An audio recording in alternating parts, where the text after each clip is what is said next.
Good morning, everyone, and welcome to another webinar. And we have our special friend Maryanne here today. We're going to be talking about the board and fundraising and coronavirus, all the things that we talk about in the nonprofit. Fun, woo! Yeah.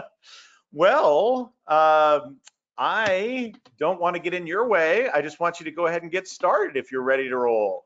I would love to. Okay, good morning, everyone. I am so glad that you're here with me. I am going to share with you around why it's so difficult to get your board to fundraise and why it's so difficult to get your board to fundraise, especially during Corona. So I'm just going to go ahead and get started. I'm going to give you a ton of information. So just get ready. You may want to have a little bit of something to write, take some copious notes. And then I'm going to give you my fearless fundraising kit so that you can start implementing some of these principles that I'm talking about.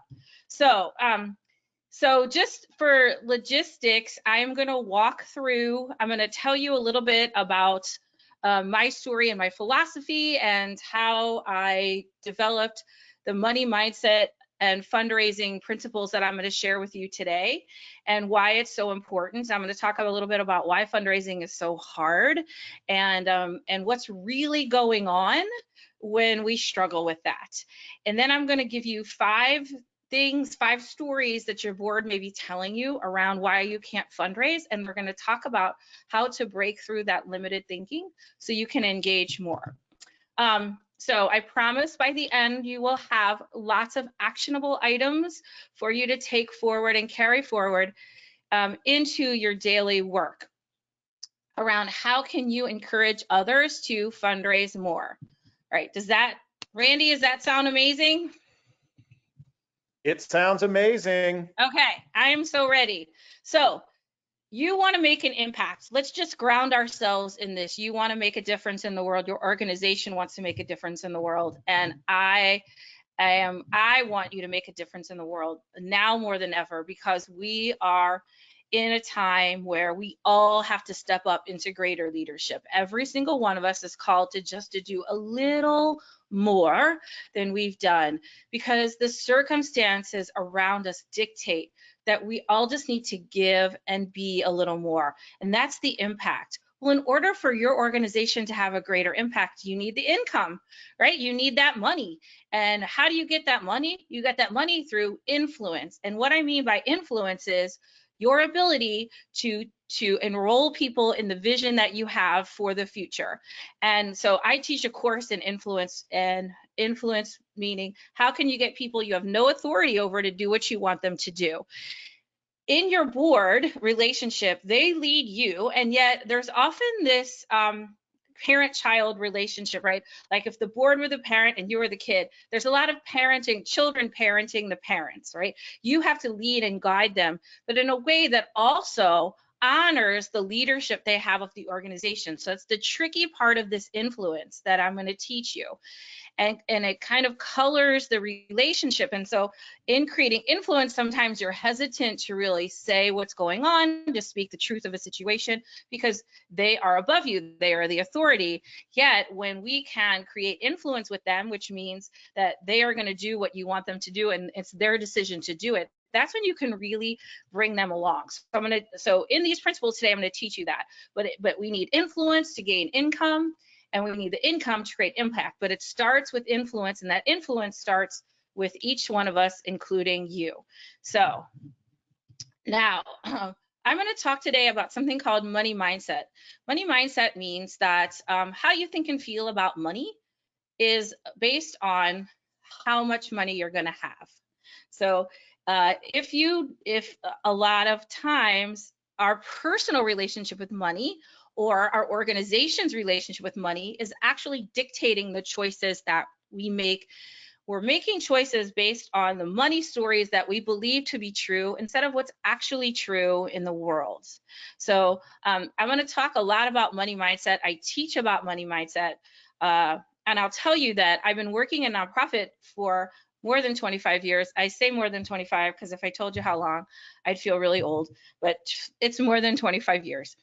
And I looked at how come some organizations raise money and some organizations don't, given a lot is equal. You know, they both have great messaging, they have solid programs, and yet somebody's raising a lot of money and somebody's not. And I realized that it was about the thought process that went in. So our thoughts create our messages, and our messages then shape our reality. So thinking about it like this, we're constantly hypnotizing ourselves by the words that we say. So when we say things like money doesn't grow on trees, that's letting us to believe that there's a scarcity of money, which then colors how we're going to think and feel. It colors how much we're going to ask, how often we're going to ask, and how we feel about asking. So we have to think about not just a set of oh, here's a script, here's a brochure, here's a leave behind, that'll fix everything.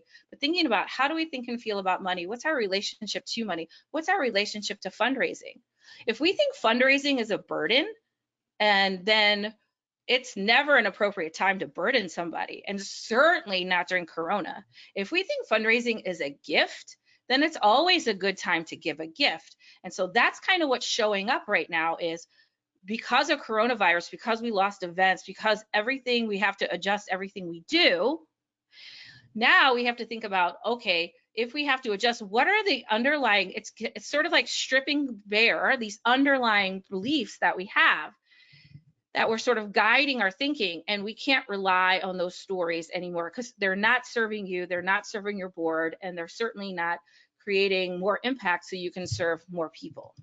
Okay, so I'm going to tell you a little story about me so you understand who I am and what I do. So this is a picture of my family. I am not in this picture. So my mom, this is my mom and dad and my two brothers and my two sisters.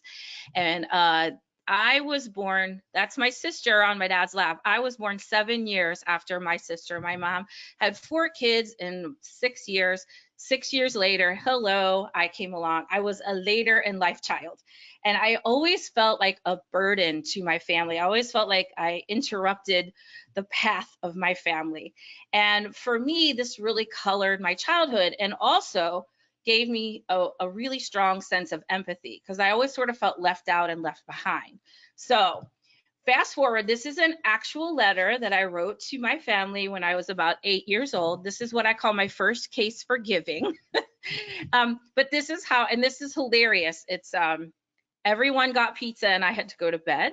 And I was very, very upset. My mom passed away a couple years ago and my sister found this paper in her things. My mom kept this paper. But it's not funny that I had to go to bed. I was upstairs suffering.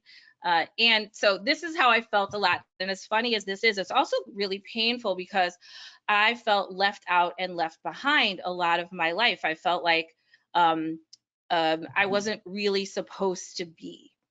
So fast forward to my adult life. This was a few years ago. I'm in my therapist's office, and a lot of times I coped with this feeling of being left out or left behind by being very showy. So I was a natural performer. I also coped with feeling left out and left behind by being really terrified or afraid of criticism. So I was in my therapist's office and I said, I was complaining that somebody criticized me. And she said, Maryanne, you know, praise and criticism are the same thing. And I was like, what? That's ridiculous because one feels so good and one feels so bad. And she said, well, praise and criticism are just other people's views of you. And a whole person doesn't let praise, doesn't need praise to feel good and doesn't let criticism derail them. And in that moment, in this exact moment, and this is exactly true, 2 things came forward for me. One, I knew that I was going to need to be a better manager of praise and criticism if I was going to do the work I needed to do in the world. So in other words, I needed to really own myself all fully in a way that I hadn't before. And the second thing that came through for me is, oh my gosh, all my clients, my nonprofit people are overly dependent on praise and terrified of criticism, because you sometimes feel like me as a child, you feel less than, right? Just even the nonprofit, we're defined by what we're not instead of what we are. So when you're defined by a negative, that often messes with our self-esteem and makes us feel less than. So that became my mission in the world. I wrote my book, Courageous Communication. I wrote and I founded my company to help nonprofits understand, embody, and articulate their value so they can ask for and receive what they want and need. And when I say understand, I mean deeply understand their value so that you can really embody who you are and ask for and receive what you want and need. And feel that this is with your funders, this is a relationship. This is an equal relationship. We often focus on the haves and the have-nots. Like, well, we're the have-nots because we don't have money, and you're the haves, so you have the power. When we're all together and supporting each other in a joint liberation. So that is what my mission became. I started my company, and I'm speaking with you today. I talk a lot around this subject. And I really help it. And so this naturally led into then the fundraising world of how can we embody our value so that we can ask for and receive what we want and need. The issue is right now is that the time is now. You have to get better now at this because the world needs us to step up. We have a lot of, one thing that the coronavirus did, I think that all of us social justice people were really we knew that was true, but now we're relieved that others can see is the disparities, the true disparities in our world. So now that we can see them, now the time is now to get people galvanized around them. Money is a renewable resource. Money flows, and I'm going to teach you today around the flow of money in and out of our lives. But time is not a renewable resource.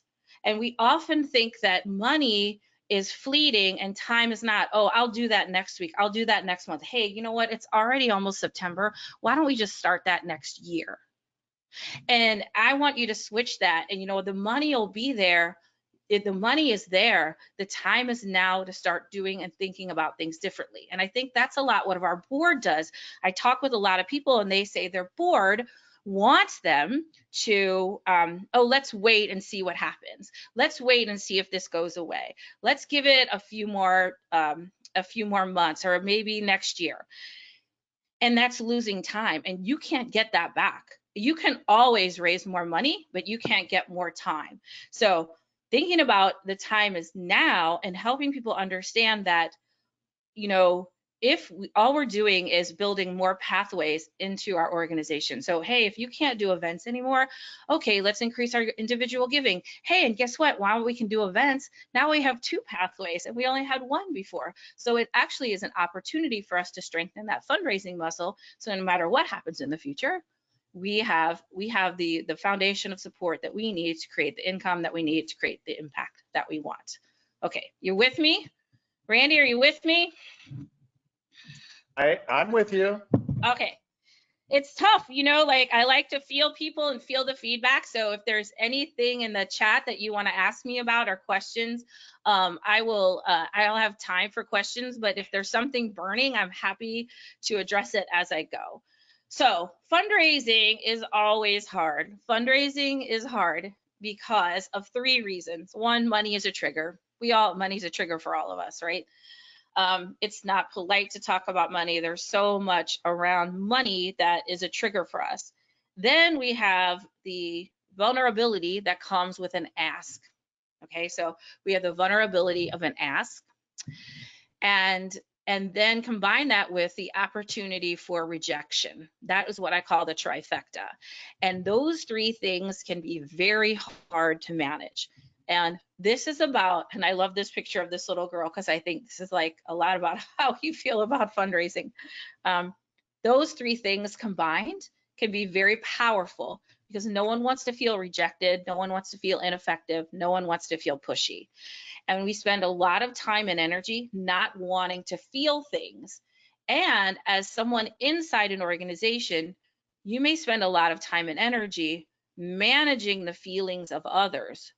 And because and you're managing the feelings, but we're managing them the superficially, because we don't really want to get down in the weeds with people to really understand how they think and feel, to break through those stories. So what I'm asking you to do is, we're going to think about this not as there is no silver bullet. I mean, obviously you all know that. I wish there was. I wish there was one script, one template, one story, one leave behind, one video, something that would make this super easy. And there's not. What my work is, it's not about the script or the template or the program or the gift tables or the research. All that is important. I'm not saying that's not important.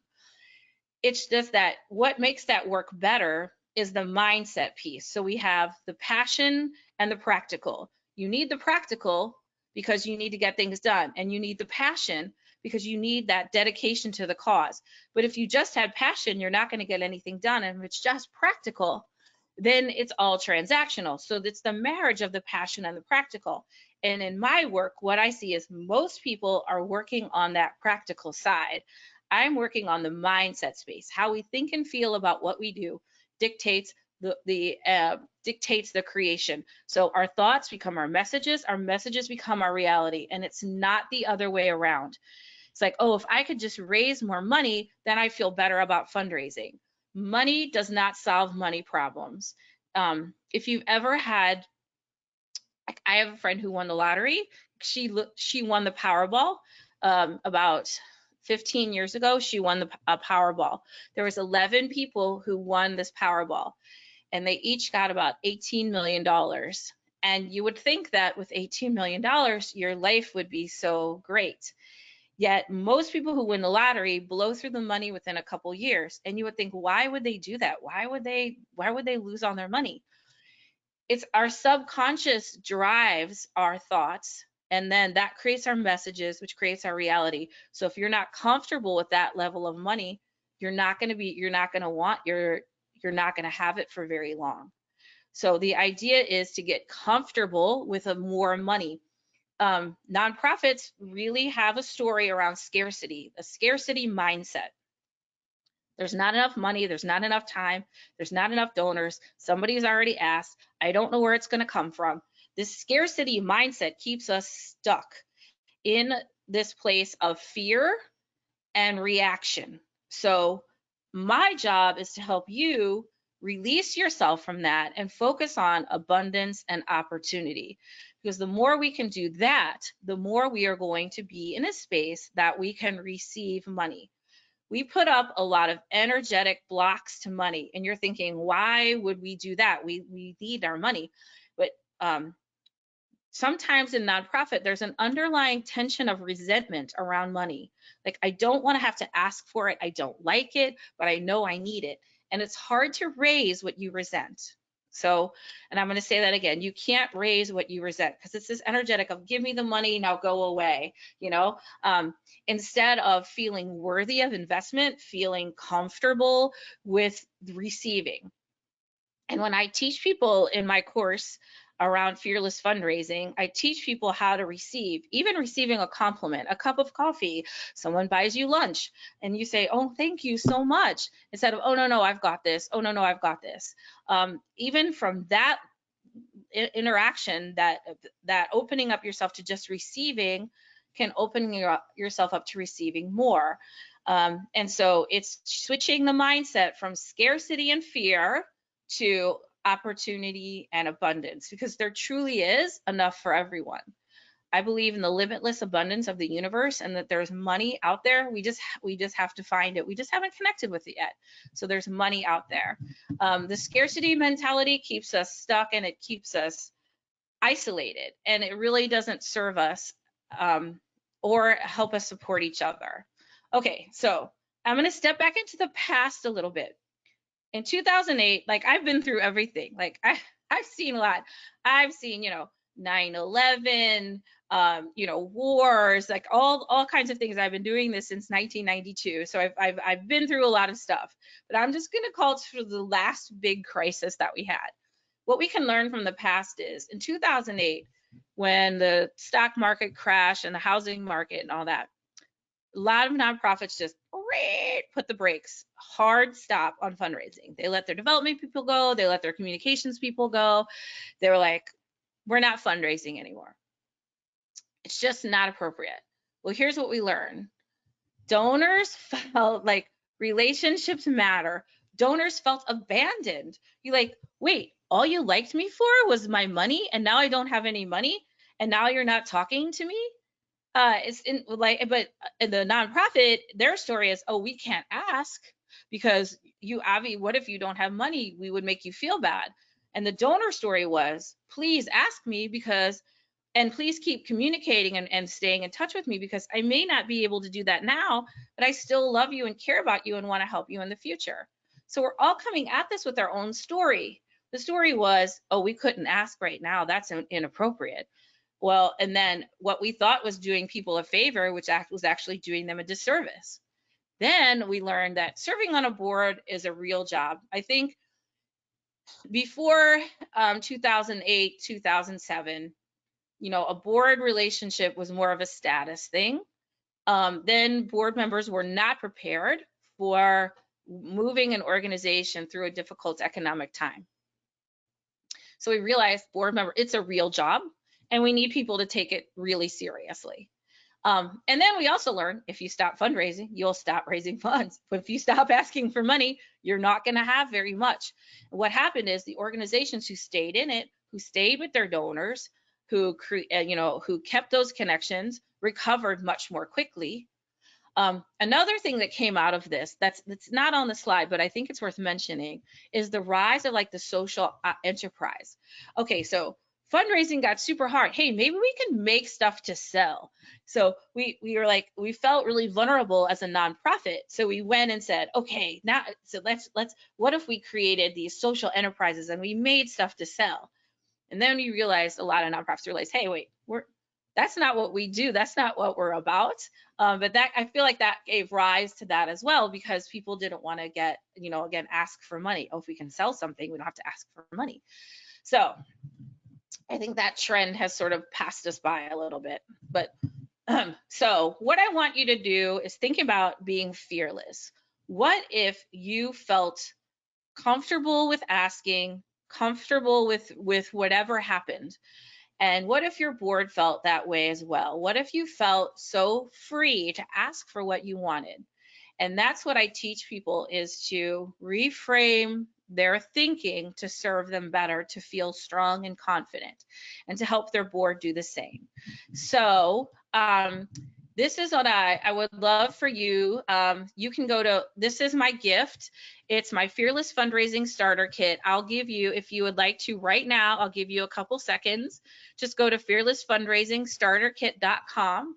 You can download my ebook called Stop Asking for Money, and 16 other powerful lessons. It goes really deep into some of the mindset stuff I'm talking to you about today. And I have some my limiting beliefs guide, which is 7 limiting beliefs in fundraising, like the money doesn't grow on trees. And then my little tip sheet, 5 ways you're losing donor dollars and how to stop. And my favorite piece of this is the Fearless Fundraising Abundance Tracker.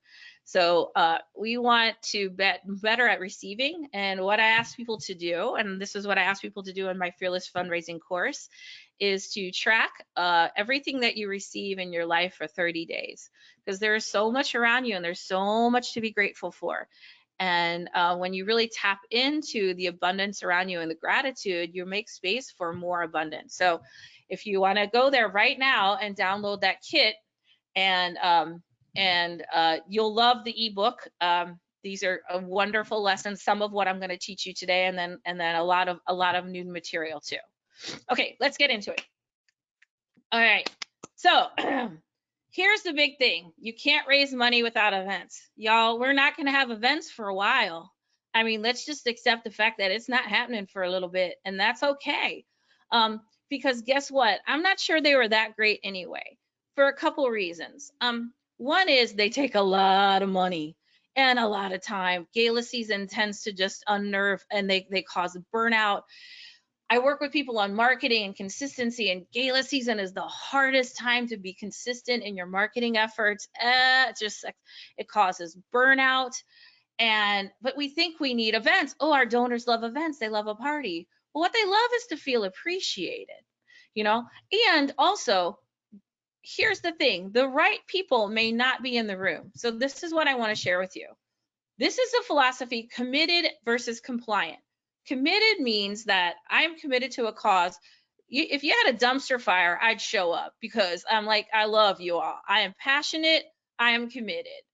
Compliant means I'm there because someone invited me, and I'm not very committed to the cause, but I'm compliant because I showed up, because I'm committed to a person in the room.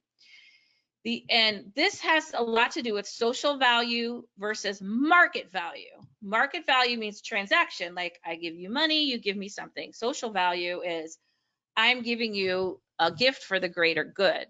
So committed people are passionate about the cause. They have a social value, and they have the heart, mind, wallet relationship. They have a heart connection to the organization. A compliant person is buying an experience, and they have a market value transaction. And so if we don't have fancy events, then we're not creating the experience. Then the compliant people aren't going to really buy. The committed people are with us. What we're realizing is the wrong people may have been in the room the whole time. I coached a group of nonprofits in Chicago, and one guy said to me, I realized in my events were filled with sponsor tables, and the sponsors were just bringing people to fill the table, not people who are really invested in my organization. And I realized that these events, not the wrong people, I don't want to say that, because no one's wrong. It's just the people that were really committed to the organization or may have had some alignment weren't the ones that were in the room. And so we realized that we have committed people and compliant people, and those compliant people without fancy events, they may not be with us. And you know what? That's okay. Being compliant is great because you're coming and you're spending your money, but your relationship to that event may stop then. So I go to an event, it's called Hope in a Handbag. It's like 1,000 purses, 400 women, cocktails. It's lovely. Of course, we're not having it this year. I would say they have a 2 to 3% rate of repeat donors after that event. Yeah, we come to they raise, I think, $60,000 to $70,000 on this event. So for them, it's worth it, but they know that if another charity came and gave this event, then all the ladies would still come and buy the purses. They would be happy they were given to charity, but they're really not specific to that cause. So now we have an opportunity to really focus on the committed people in our world. Who are the people who, like I said, you'd have a party and a dumpster fire and they would show up. Those are the people that we want to spend our time and money on. Okay, now, number 2, why would anyone care about a nonprofit right now? I mean, there's so much going on. Who's going to care? And this is my thing. Why is what you do right now more important than ever? So thinking about that, why is what you do right now more important than ever? I had to ask myself this question. Why is what I do right now more important than ever? We need to step up. And so I'm sure that you can answer your question that whatever you do. And in the beginning, I think in Corona, a friend of mine is the development person for a park, and she was like, in the spring, like, why would anybody care about tulips? I'm like, why wouldn't anybody care about tulips? Because we need all the grace and beauty in our life right now. Any organization that I talk to, I ask them, why is what you do right now more important than ever? We're all being called to something higher. So when I say, why would anybody care about a profit right now? This is why. And what I ask you to do is ask your board and staff, first of all, as individuals, why is the role I play for my organization right now more important than ever? Why is that? And as an organization, why is what we do right now more important than ever? Have them ask that question on those 2 different levels and compile all the answers. Once you sift through them, hey, here's your case for giving in the Corona. And in the age of what I call the age of Corona, because it's not really going away. And I feel like we've come to a place where we can accept that this is the way forward, because what we resist persists. Like Right now, I'm in major resistance about, I have teenagers in my life, and I'm in major resistance about school starting. And even though I know what resists persists, right? So what we resist persists. So the sooner that we can embrace this new way forward, the sooner we're going to start seeing better outcomes. So asking them, hey, why is it important? And then getting their answers is going to help you sort out a new case for giving. And that can relieve yourself and understand the role you play and the role you play going forward. Okay, now, number 3. We've tried it all before and nothing works. So this is one of my favorites. I love this dog because I've tried everything and nothing works. I'm wondering, I would love for you to just hear your opinions if this is something that you have heard, because I feel like, especially if you have board members that have served on other boards, have been around for a while like me, oh my God, we've tried everything and nothing works. So we're sort of in this place of we don't know what else to do. So I had a conversation with this amazing executive director. I mean, we started off the conversation and she gave me the stats of her of what she's done. You know, she's doubled revenue, she's grown staff, like all this, you know, they're serving more kids than ever and blah blah blah. And then she said, okay, my board won't fundraise. They asked for a brochure, I gave them a brochure. They asked for a social media campaign that would be easy for them to do, I gave them that. They didn't do it. I asked them to sell raffle. Oh, how about give us like something easy to sell, like tickets? We've made a raffle. They didn't sell their raffle tickets. We've tried everything and nothing's working. So let's take a look at that. First of all, again, our thoughts create our words and our words create our reality. We are constantly hypnotizing ourselves. And so if we're saying this is never going to work, we've tried everything, no one ever is going to do this, then it's never going to work and no one's ever going to do it. That's a fixed mindset. A fixed mindset says we are working at maximum capacity here, maximum ability, maximum effort. This is it. This is all we can do. A growth mindset says, hey, we're not exactly sure how this is going to throw out or work out, but we're going to try. A growth mindset says, you know, this is what I like to call it, leap and the net will appear. A fixed mindset says, I need a net so I can leap. But that's not how growth works. There's no way to grow that eliminates all risk and fear. So we have to just understand that growth and gains come with risk. And if we don't want to risk, then we're going to be in a fixed mindset. And we all know if we don't grow, we die. So I mean, an organization that is not growth minded will soon fade and start to fade. And then you're going to get into a hole, and it's really hard to dig out of a hole. Donors love winners. We all love winners. We want to attach ourselves to an organization that's growing and expanding instead of getting people out of a constricted hole. So a growth mindset is really, growth mindset and fixed mindset came from schools, from kids in schools. Like, what made one student more effective than the other? Well, they believed they could learn more. That was the bottom line. If you believe, you can achieve more than you will. And when I talk with organizations, that's what I'm listening for, like a fixed mindset. Okay, well, I don't know how this is ever going to work. Okay, so let's talk about that.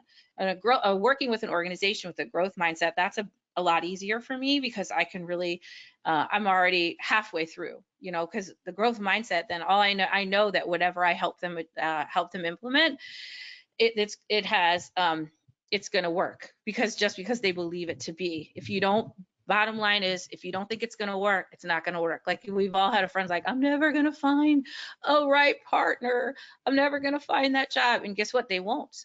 So our thoughts become our messages shape our reality. Okay, so there's 2 tools that I use to help organizations, help boards adopt a growth mindset. One is a board work plan, and the second are key performance indicators.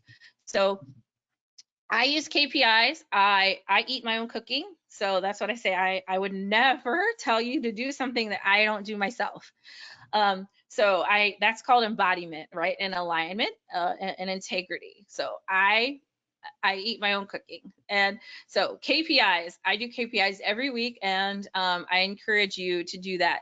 So this is just a sample KPI that I put out for nonprofits. But when you call forward, like, okay, here's what we're going to do. And the thing about key performance indicators is this: you need other people to help you achieve them. So activities are things you can do by yourself. You can see down at the bottom here of activities, new content, email marketing, that you can do. You can social media post. But for likes or email subscribers or new donors, you need people to help you with those. Those are performance indicators. When your board commits to a certain level of performance or works with you, and depending on the size of your organization, you can use this tool in different ways. So they work with you on setting your key performance indicators, or they themselves create key performance indicators for their own and hold each other accountable for them. Then that is going to give them a lot of power. A lot of times boards aren't effective because I'll say, well, what's your system of accountability? Well, we don't have one. Okay, well, that's probably where it's going to start. Why don't we have one? Well, we may be a little bit afraid to ask. Oh, they're volunteers, they're really busy, I don't want to ask them. So we have to look at that mindset. What are those thoughts that are keeping you from really asking more for yourself? I'm going to show you this other piece, and then I'm going to share something with you. The other piece is a board member work plan. So this is a really simple tool. This is an organization I worked with called Slaco. You put your name in there, but it's action steps, support needed, timeline, and status. Okay, so what I like about this is goal 1, goal 2, goal 3. Here's my signature. Here's the date. It's all in one sheet.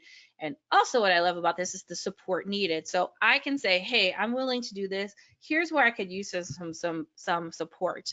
So we understand that it's a give and take. You want to be giving and being of value to your board members so they can be giving and being of value to you. What I want to say about, let me go back to this slide, is we've tried it all before and nothing works. Thinking about raising your standard. So if our standards are the floor and our boundaries are the walls, we have to raise our floor so we can raise our ceiling, so we can do more. So I say to someone, my board doesn't want to help. And I'll say, what about you and this situation has allowed them to not contribute? You are allowed, and I'm going to speak really plainly here, and so because I want to be in service to you, and is you have to demand, you have to say, enough of this. I deserve better. I deserve a board that is fully engaged. I deserve that. And when you shift that energetic, when you raise your standards, you're going to get something different back from them. So it starts with you. When I say embody, that means leaders go first. If you want things to be different, you have to change how you approach it. So what I work with people is raising their standards and raising that energetic so that they can, so the board's like, and so you're putting something different out there so you can get something different back. Then you can put in those tools. It's really important to think about, getting to that place of enough of this. I deserve better. I am raising my standards. I will tolerate nothing less than full engagement. And then when that happens, people respond. Okay, so the number 4 is, see, I go real deep. Like this is how I do it. All right, this is my magic.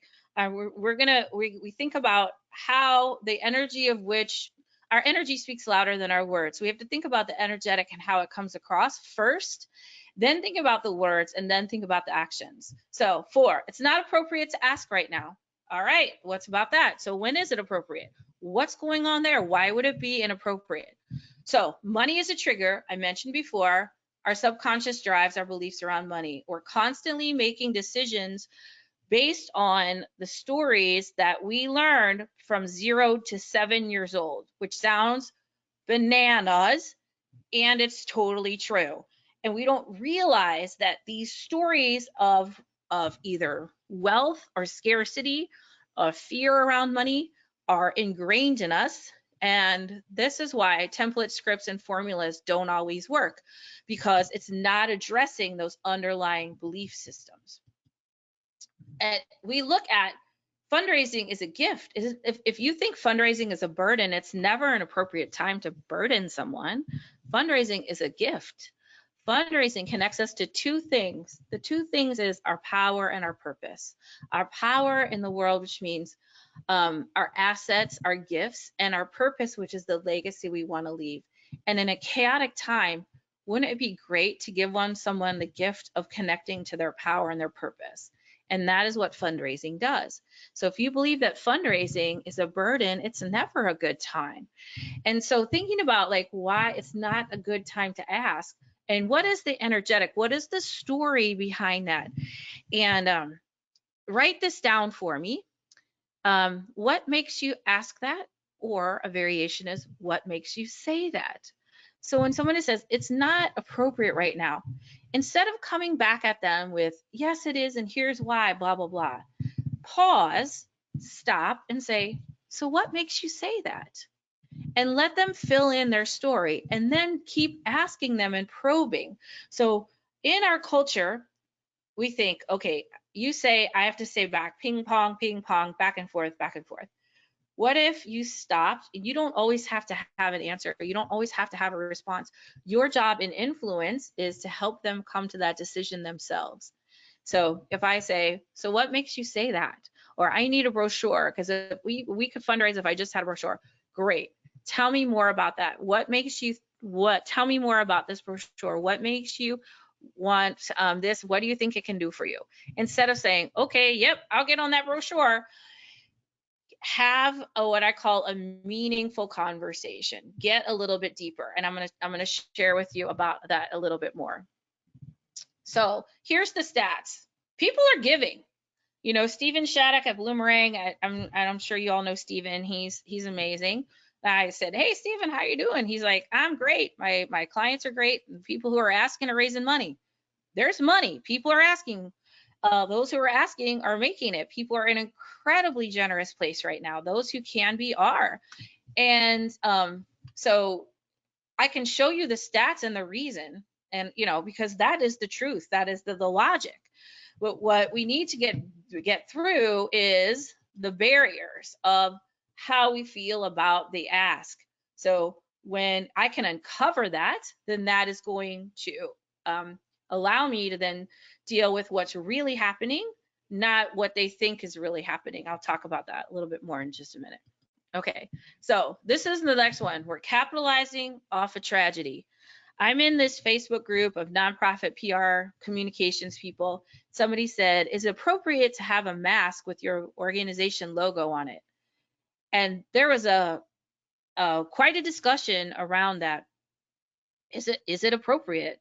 Well, so some people said, no, you're capitalizing off a tragedy. And then other people said, well, we made the mask, but we put our logo like small in the corner. And other people are like, it's amazing. And I think, you know what?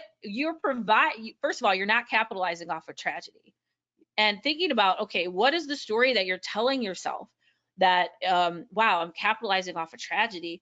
What is going on there because of things? So what makes you say that? What makes you feel like this is, that you're taking advantage of a situation? That has a lot around a money story that we can unpack. And because in my thing, I said, well, gosh, you know, you have all these people who need masks and they love you and they're going to buy them anyway. So you might as well put your logo on there. Like our zoo in St. Louis, they have masks with like the different animal muzzles. Like you could just embrace it. And so thinking about like, what is that story of that you're capitalizing off a tragedy? So what this means is that we in our world, we want to have polarity. We want to have like, this is good or this is bad. When really we spend a lot of time like, okay, so I'll give you an example. Ellen DeGeneres. This is somebody who's been in the news. People are trying to figure, is Ellen nice or mean? Because she can't be both. She's either nice or mean. What is she? And we like, oh, what is that about? Because it can only be good, black, white, left, right, good, bad. These polarities, when actually it can be all things. So we can hold space for the destruction of a virus and also the conditions that it causes. That both those things can be true. So by raising money, because just I'll talk to organizations, I'll talk to people, and they'll say, I'm embarrassed to say we're doing really well. Why is that embarrassing? Why is it? Because the more we thrive during this time, the less we have to clean up, right? Like if we can all do amazing right now, then then that's even better. It's like you don't have to apologize for thriving. That is the that triggered me right there, because if you're apologizing for having money, what is that energetic, right? If you're apologizing for that, own it. It's okay to thrive. It's okay to do well, because that doesn't lessen the destruction. We can hold space for both those things to be true.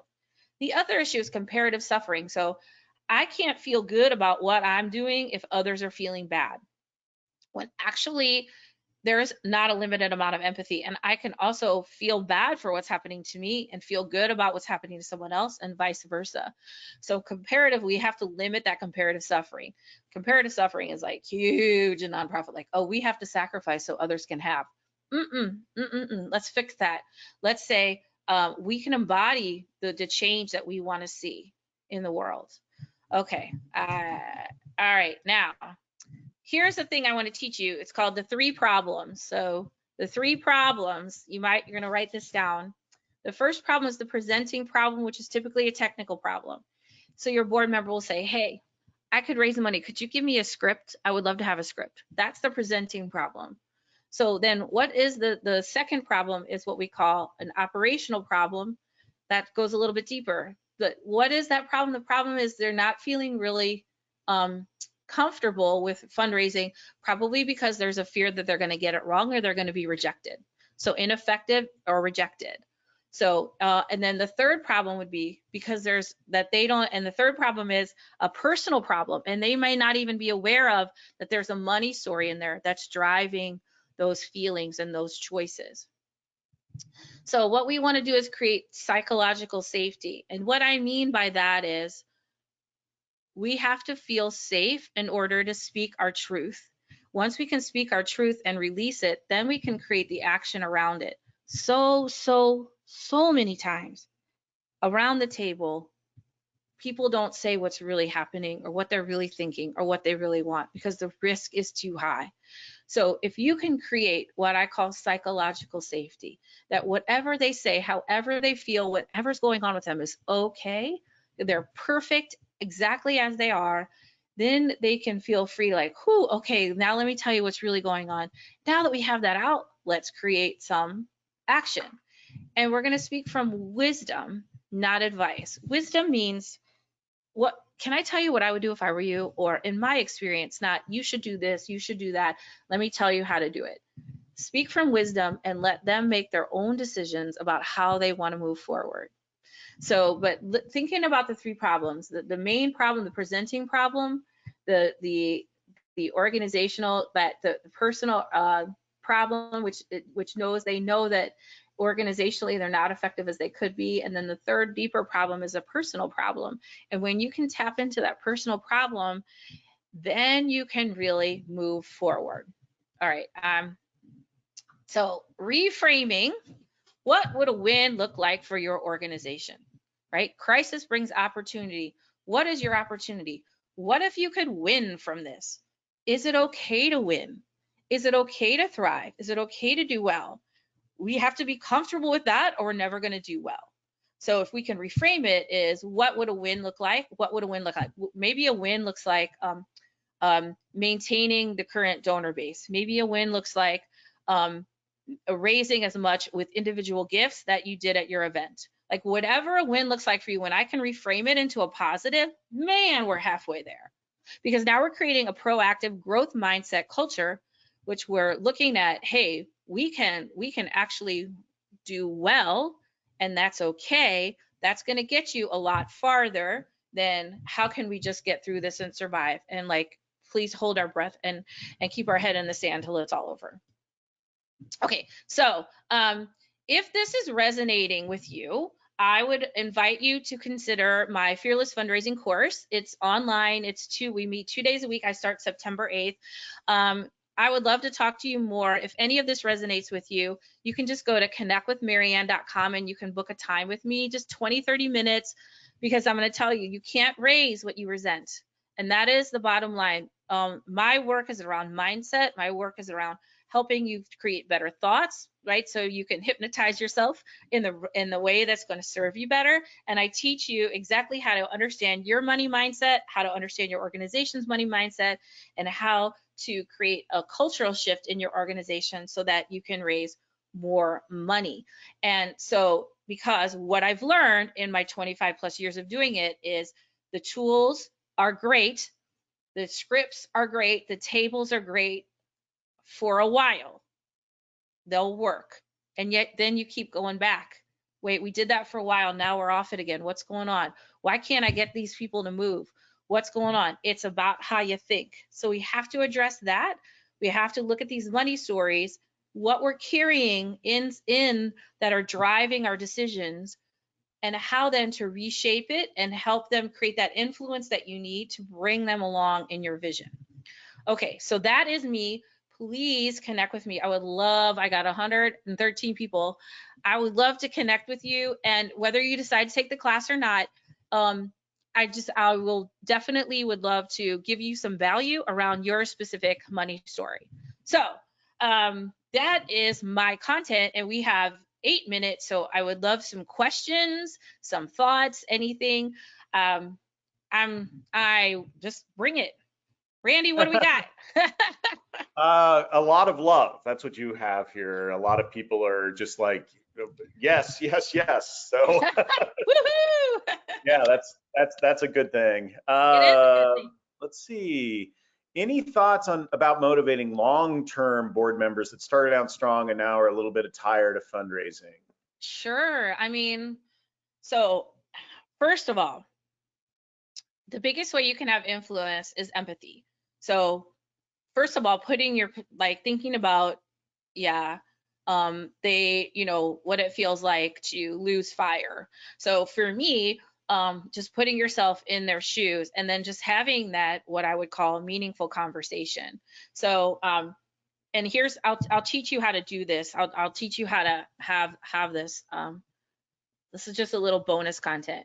So when you have a meaningful conversation, it starts with something called a pre-frame. A pre-frame, the person who sets the tone or the frames the conversation is the one who has the most influence. So you want to say, I love you. I love how long you've been with us. I would love to talk to you about, some of the experiences that you have, and you have so much wealth to tap into, right? So we're going to start like that, like make them feel really good about the length of time. Then you're going to stop and let them talk. And then uncover, thinking about those 3 problems. What's the presenting problem? What's the organizational problem? What's the personal problem? Tapping into that. So what makes you say that? So tell me more about that. Just really digging in. Then when you feel like you can empathize, okay, so what I'm hearing is this and this and this and this. And they say yes, I'm like, oh my gosh, I'm so glad you shared that, because I've been feeling that too. Or whatever it is, however, like I would say, I've been feeling that too, because I can see that you're not as engaged. And so I would love to figure out how we could either, hey, maybe they're done. And maybe it's cool that you release them from, their service, or maybe there's something you can do to help them. But you have to, first of all, frame it. And then second of all, listen and probe. Then once you validate where they're at, then you can start to seek solutions, because all people want to do is be seen and heard. And once you can see and hear them, then they're going to be so much more open to whatever suggestions that you have. And of course, coming from a place of wisdom, in my experience, what you might consider, blah, blah, blah. Saying things like that is like, instead of you should, you need to, this is what I want you to do. Okay, anything else? Yeah, there's a few things here. One's kind of interesting in the sense that they are in charge of fundraising for a park system, which I have a good friend that's responsible for fundraising here, and they're doing some capital campaign work right now through all of this. But their board is kind of pushing back, it sounds like, around the fact that, they're getting so many asks for homelessness and healthcare and all of these other things. So what would you tell this person to tell their board about the importance of parks? Right. So first of all, again, what I said before, start with empathy. Yes. Oh my God. It does feel like there are so many more important things going on. And also, we have to understand that there's always going to be those things going on, right? And there's never a time when we're going to solve homelessness and that's going to make it okay to raise money for parks, right?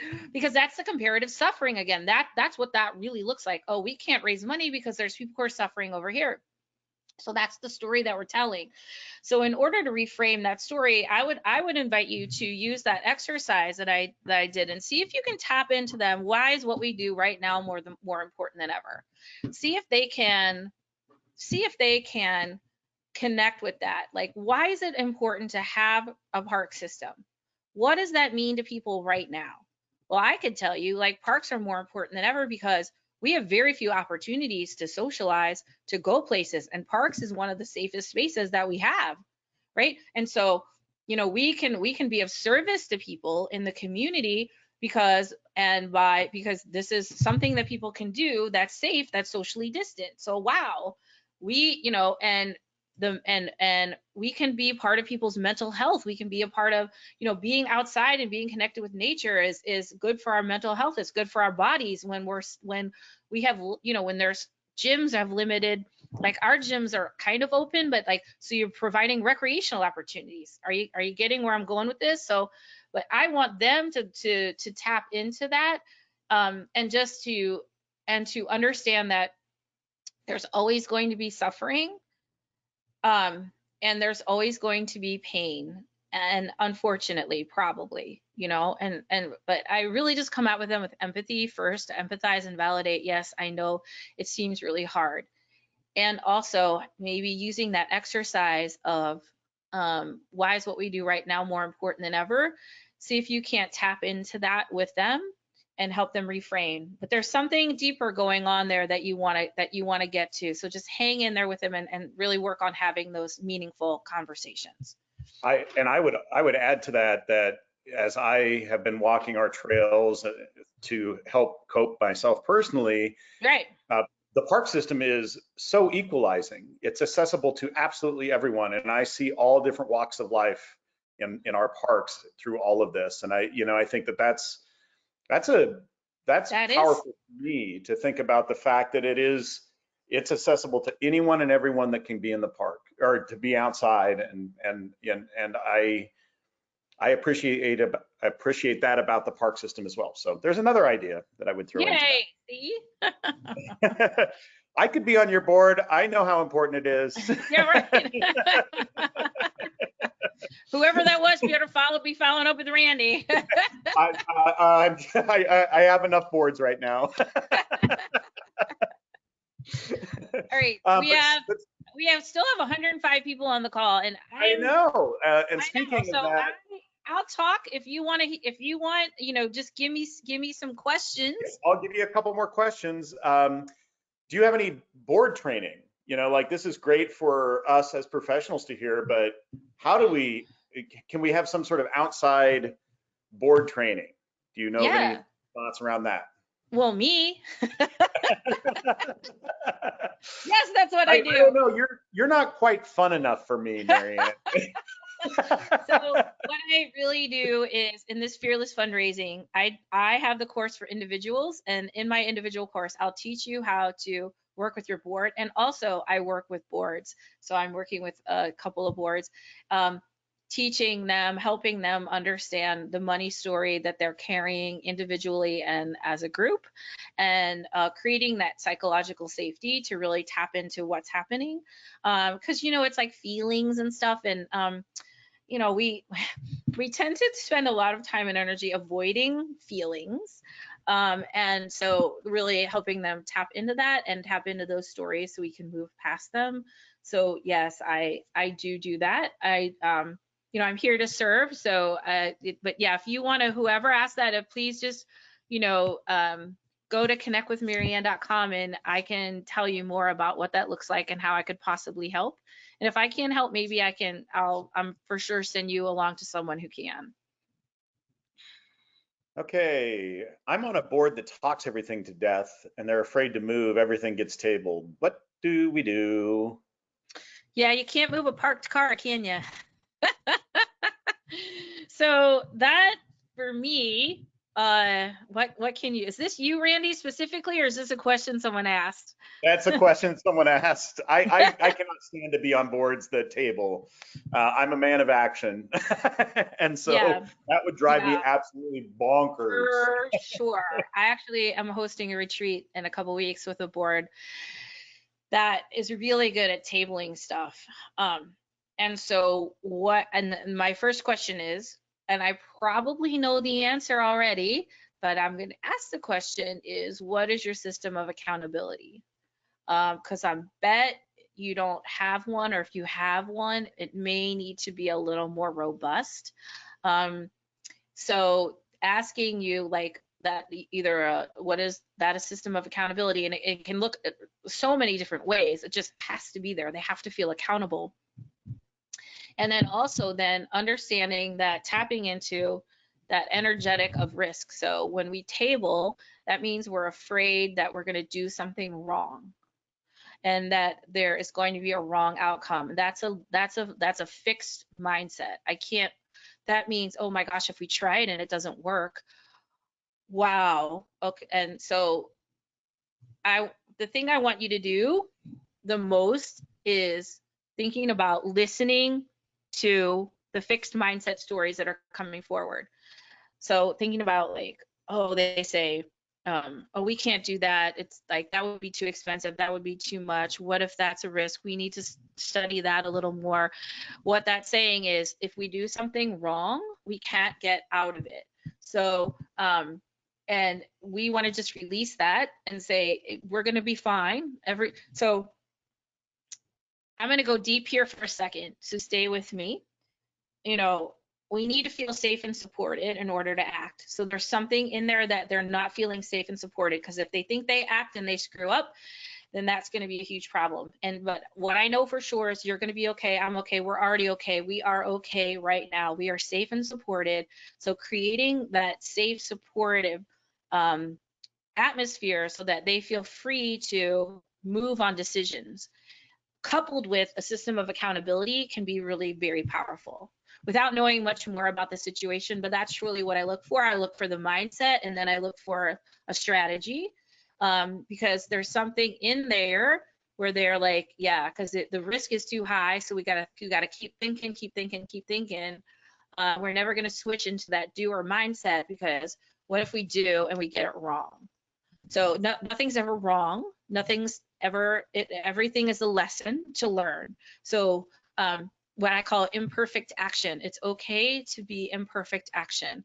And you probably have a lot of people on the board with the same personality type. They're detailed thinkers, and you may want to get some more people on the board to balance them that are doers, that are like Randy. They're people of action. Because see, like Randy's like, I'm a doer, and if the culture of this board is to think everything to death, I'm out of here. And those people are so important to have, because you want to create that balance, not tension, but balance in your board. So creating that balance. And that's one of the things I do when I work with boards, is I use a profiling system that helps them understand their strengths as leaders and to identify the strengths of other leaders, so that we can relieve tension that people think differently than me. That's not tension or wrong, that's balance. Right? So we want to create that balance of, hey, the thinkers are the people who are like, hey, let's think about this. And then the doers, like, because I'm a doer too, I'm like, let's go. Let's put on a show. We use my dad's barn. And then the thinkers are like, well, let's think about how that's going to work. And that's not tension. That's balance. I need those people, because they help me make my dream work.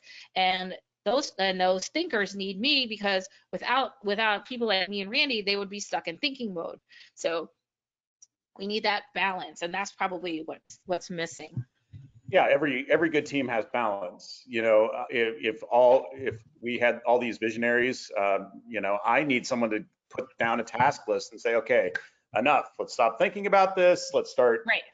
here's your tasks, Randy. And Yes. and I'm like, yes, So okay. yes, yay, yeah, give me a job, I'll do it. Good teamwork is what it takes. Well, here's a fun one. My board doesn't have an accountability plan. I've tried to suggest some adjustments to the board operation, and I'm met with, that is not your place to make suggestions attitude. Wow. Any That any way of working through that? Woo, man. Okay, I'm so waiting. I'm waiting I for the know, answer. right? I was just feeling that for a second, like empathizing with like, wow, all right, okay, so um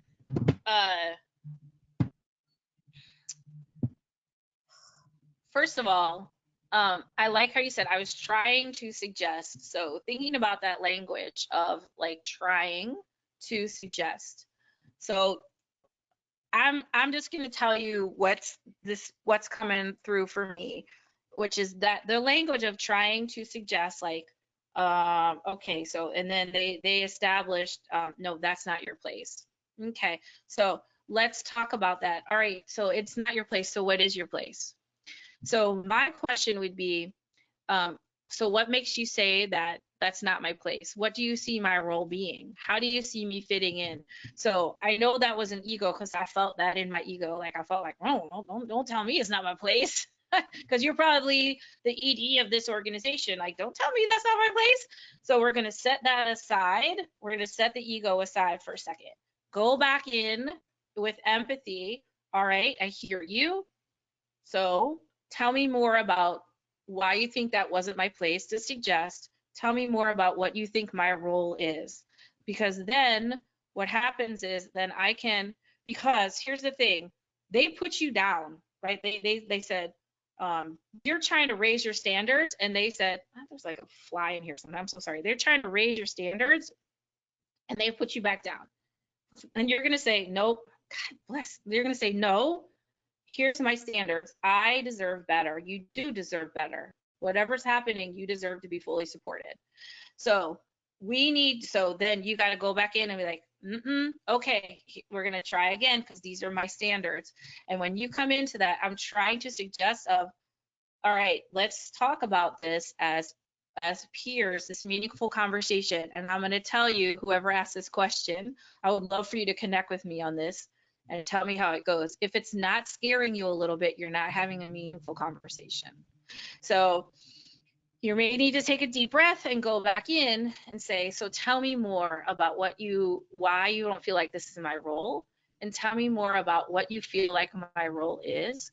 And then once you empathize with them, and then you can say, okay, so what I'm hearing is this, and then what you do is, well, you say, okay, so what I heard is, you want me to do this and this and this, but also what I heard is this, A, B, and C. And then I heard 1, 2, 3. So I'm wondering how those two things can work together. Why don't you, and you're just hearing what they're saying, and then I want to say use it against them because that's not healthy language. I want to say just pointing out where there are breaks in thinking and having them come to give you some answers. So the less you say and the more probing you do, the more likely they are going to come to see your way.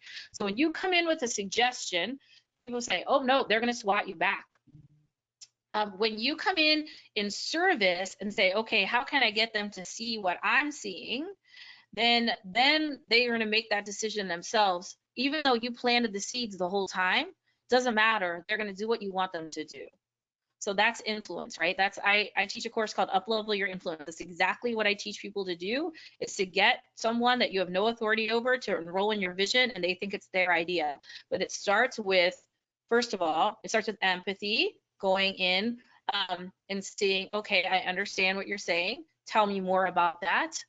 And then bringing them and then really hearing what they're saying and then helping them understand their thinking in a way that then they can see your point of view using the thoughts that they had, so that they think it's their idea. Because I think if they thought it was their idea, they'd probably do it.